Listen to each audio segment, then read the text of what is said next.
എന്തായാലും രാഹുലിനെതിരെ കൂടുതൽ പരാതികൾ, വിവാഹ തട്ടിപ്പ് എന്നുള്ള രീതിയിൽ കൂടുതൽ പരാതികൾ ഉയരുന്നു. അതേസമയം നവവധുവിന്റെ കഴുത്തിൽ ചാർജർ കേബിൾ മുറുക്കി കൊല്ലാൻ ശ്രമിച്ച കേസിൽ രാഹുലിനായി പോലീസ് അന്വേഷണം ഊർജിതമാക്കി.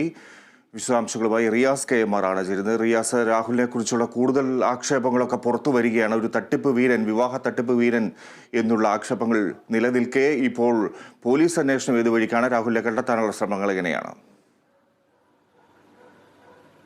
ഫിജി, രാഹുൽ രാജ്യം വിടുമെന്നൊരു മുന്നറിയിപ്പ് സ്പെഷ്യൽ ബ്രാഞ്ച് പോലീസിന് നൽകിയിരിക്കുന്നു എന്നുള്ളതാണ് ഏറ്റവും പുതിയ വാർത്ത. കാരണം അതിൻ്റെ ഒരു സാധ്യതയുമുണ്ട്. കാരണം ഈ രാഹുൽ ജർമ്മനിയിലാണ് ജോലി ചെയ്യുന്നത്. അപ്പോൾ സ്വാഭാവികമായും പെൺകുട്ടിയുടെ കുടുംബം അടക്കമുള്ളവർ ഇത് സംബന്ധിച്ച് ഒരു ആശങ്ക പങ്കുവയ്ക്കുകയും ചെയ്തിരുന്നു.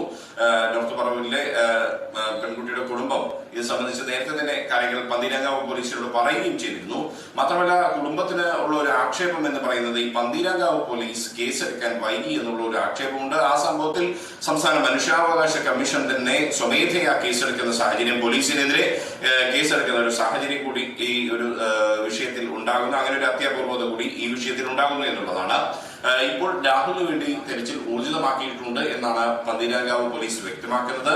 അപ്പോഴും രാഹുൽ എവിടെ എന്ന ചോദ്യത്തിന് ഉത്തരം നൽകാൻ പോലീസിന് സാധിക്കുന്നില്ല എന്നുള്ളതാണ്.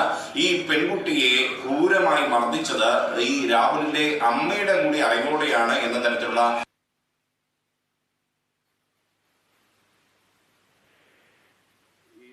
ഈ വീട്ടുകാരോട്, ഈ പെൺകുട്ടിയുടെ വീട്ടുകാർ 12-ന് വിവാഹ സൽക്കാരത്തിന് എത്തിയ സമയത്ത് പറഞ്ഞിരുന്നത് അത് വീണ് പരിക്കേറ്റു എന്ന തരത്തിലാണ് അങ്ങനെ പറഞ്ഞിരുന്നത് എന്നുള്ളതാണ്. അങ്ങനെ വെച്ച് നോക്കുമ്പോൾ സ്വാഭാവികമായും ഈ ഭർത്താവിൻ്റെ ഭർത്തൃമാതാവിൻ്റെ കൂടി ഒത്താശയോടുകൂടിയാണ് ഭർത്താവായ രാഹുൽ ഇങ്ങനെ ഒരു ക്രൂരമായ മർദ്ദനം നടത്തിയത് എന്നൊരു വിവരം കൂടിയാണ് പോലീസിന് അന്വേഷണത്തിലൂടെ വെളിപ്പെടുന്നത്. അങ്ങനെയെങ്കിൽ ഭർത്തൃമാതാവിനെ കൂടി പ്രതി ചേർക്കേണ്ടി വരും.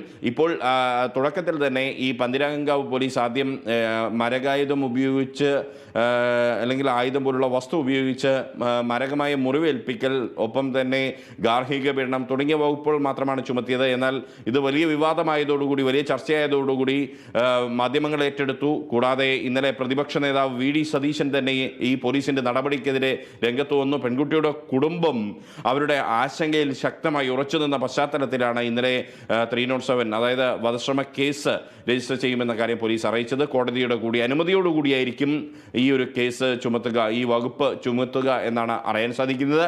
അതിനിടെയാണ് പ്രതിക്കെതിരായ അന്വേഷണം ഊർജിതമാകുന്നത്. ആ സാഹചര്യത്തിൽ കൂടിയാണ് ഇപ്പോൾ രാഹുൽ മുൻപും വിവാഹം ചെയ്തിട്ടുണ്ട് എന്ന വിവരം പോലീസിന് ലഭിക്കുന്നത്. അതായത് കോട്ടയം സ്വദേശിനിയായ ഒരു യുവതിയുമായി വിവാഹം രജിസ്റ്റർ ചെയ്ത് ജർമ്മനിയിലേക്ക് പോകുന്നതിന് മുൻപായി കഴിഞ്ഞ തവണ രജിസ്റ്റർ ചെയ്ത രാഹുലിൻ്റെ സ്വഭാവ വൈകൃതം കാരണം ആ കോട്ടയത്തെ പെൺകുട്ടിയുടെ കുടുംബം ആ വിവാഹത്തിൽ നിന്നും പിന്മാറിയിരുന്നു. എങ്കിലും വിവാഹം നിയമപരമായി രജിസ്റ്റർ ചെയ്തതാണ്. സ്വാഭാവികമായും രാഹുലിൻ്റെ സ്വഭാവ വൈകൃതം ആ പെൺകുട്ടിക്ക് നേരെയും ഉണ്ടായിട്ടുണ്ട്. അന്നവർ പരാതിയുമായി രംഗത്ത് വന്നിരുന്നില്ല, കാരണം അവർക്ക് ഭയമുണ്ടായിരുന്നു എന്നുള്ളതാണ് അവരുടെ വാക്കുകളിൽ നിന്നും ഒക്കെ നമുക്ക് വ്യക്തമാകുന്നത്. പോലീസിനോട് നൽകിയ പരാതിയിൽ നിന്നും വ്യക്തമാകുന്നത് ആ വിവാഹം, അതിൽ നിന്നും നിയമപരമായി വിവാഹമോചനം നേടും മുൻപാണ് രാഹുൽ ഈ എറണാകുളം നോർത്ത് പറവൂരിലെ പെൺകുട്ടിയുമായി വിവാഹം ചെയ്യുന്നതും ആ പെൺകുട്ടിയെ വിവാഹം ചെയ്യുന്നതും തുടർന്നുള്ള ഈ ക്രൂരമായ സംഭവങ്ങൾ അരങ്ങേറുന്നതും. ഈ രാഹുലിൻ്റെ വീട്ടുകാർ തന്നെ ഈ പെൺകുട്ടിയുടെ, നോർത്ത് പറവൂരിലെ പെൺകുട്ടിയുടെ വീട്ടുകാരോട് ഈ നേരത്തെ വിവാഹം നടന്ന കാര്യം മറച്ചു വയ്ക്കുകയായിരുന്നു എന്നുള്ളതാണ്. അതിനു പുറമെ എറണാകുളത്തെ മറ്റൊരു പെൺകുട്ടിയുമായി രാഹുലിൻ്റെ വിവാഹം നേരത്തെ നടന്നിരുന്നു എന്ന് ഒരു വിവരം പുറത്തു വരുന്നു. അങ്ങനെയാണെങ്കിൽ രാഹുലിൻ്റെ കുടുംബവും രാഹുലും ഒക്കെ വലിയ വിവാഹ തട്ടിപ്പിന് ഒത്താശ ചെയ്തു എന്ന രീതിയിലേക്കാണ് ഈ പരാതികൾ പോകുന്നത്. അങ്ങനെയെങ്കിൽ കേരളം ഞെട്ടിക്കുന്ന ഒരു വലിയ വിവാഹ തട്ടിപ്പിന് കൂടിയാകും ഈ ക്രൂരമായ മർദ്ദനം സാക്ഷിയാവുക. ഫിജി.